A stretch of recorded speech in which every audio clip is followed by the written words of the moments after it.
When you think of a water shortage, you usually don't think of Wisconsin. California maybe, but not Wisconsin. However, in the last few years, some parts of our area, some of the smaller lakes, have seen dramatically lower lake levels. There is concern already about property values and tourism.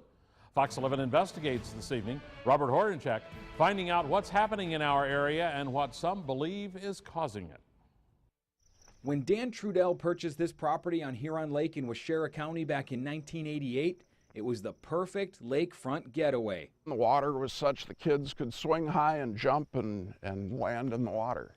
Now, not so much. It is very disturbing that we just continually see a decline in the water level. How much has this lake gone down in the last 10 years? Well, you can see the tree line is the high water mark. If you look around the lake, you can see where boathouses were. Just to give you an idea of how much the water levels have changed here at Huron Lake, where I'm standing right now, about 10 or 15 years ago, I would have been in the water. But today, the water is about 20 or 30 feet away. It's not just property owners at one lake being affected. Some are concerned that lower lake levels could mean fewer tourists. We're going to see a lot more Wisconsin look just like this. Check out another lake in Waushara County. This is Long Lake, or what's left of Long Lake. This is up from where it was in 2008 when it pretty much looked like a hayfield. George Kraft is a groundwater expert from UW-Stevens Point. He's been looking into the disappearing lakes in central Wisconsin for more than a decade. Frankly, I was dubious. I thought, well, part of a normal cycle of ups and downs. But that was then. After years of research, he says all of the signs kept pointing to one thing: high-capacity wells used for irrigation. As hydrologists, we know whenever you pump groundwater, water levels go down someplace. There's plenty of pumping going on in the central part of the state. The region, which is known as the Central Sands, is home to more than 2,000 high-capacity irrigation wells. That's nearly half of all the irrigation wells in the state. In 2013, more than 59 billion gallons of water was pumped out of the ground for irrigation in the Central Sands. That's enough water to fill an Olympic-sized swimming pool more than 89,000 times.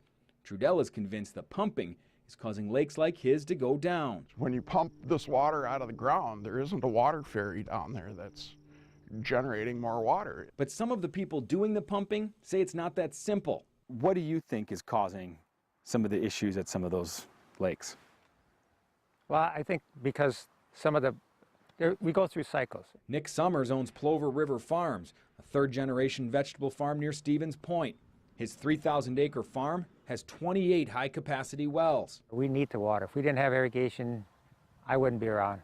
Vegetables wouldn't be around. Summers says thanks in large part to advances in technology, he uses less water today than he did 40 years ago. We are very scientific about our water use. I mean, we don't want to use any more than we have to. Groundwater's been on our radar screen for decades. Dwayne Motz from the Wisconsin Potato and Vegetable Growers Association says there are many issues at play, including evaporation and climate change. And I think the big picture is that we don't understand all of the things that are going on around us in nature. These are cycles. Does groundwater pumping have some impact on it? We think it's minimal. The Wisconsin Department of Natural Resources doesn't think so. We believe irrigation wells are one of the main factors. Larry Lynch from the DNR says pumping is tied to lake levels. It's clear that when you pump wells at that volume, that you're going to have an impact on surface waters. The only question, he says, is how much of an impact those other factors are having on lakes. The DNR is studying that issue. In the meantime, Lynch says the agency reviews every application it receives. We think we have the tools right now to adequately regulate high-capacity wells as they're proposed. And if we feel that a proposed well will cause significant impacts, we place conditions on it or we deny the approval. Lynch says the DNR puts restrictions on about 1/3 of new high-capacity wells in the state. This is pretty black and white. Kraft isn't surprised to see some question the science. Scientists knew cigarette smoking caused cancer way back in the 60s, but it was decades and millions of people died before we did something about it. I think we're in the same kind of thing here with groundwater pumping. We're not closing our eyes to it. Summers says farmers aren't in denial, and they want to be part of the solution. We are concerned about it. We want to be around. We want all the generations to be around forever. So if there has to be some changes made, we're going to look at it and we're going to make it work. What do you say to people who point the finger at farmers and say, you're the cause of the groundwater issue? Give us a year or two to figure this out. They continue to deny, delay, and defer doing anything. For homeowners like Dan Trudell, time is running out. He wants to see the state put limits on the amount of groundwater pumped each year. None of us want to put the farmers out of business. I mean, we eat food also. But at some point, there has to be a balance. For Fox 11 Investigates, I'm Robert Hornacek. The DNR says it expects the 2 groundwater studies to be complete next year. Once they are completed, the information will then be presented to the legislature.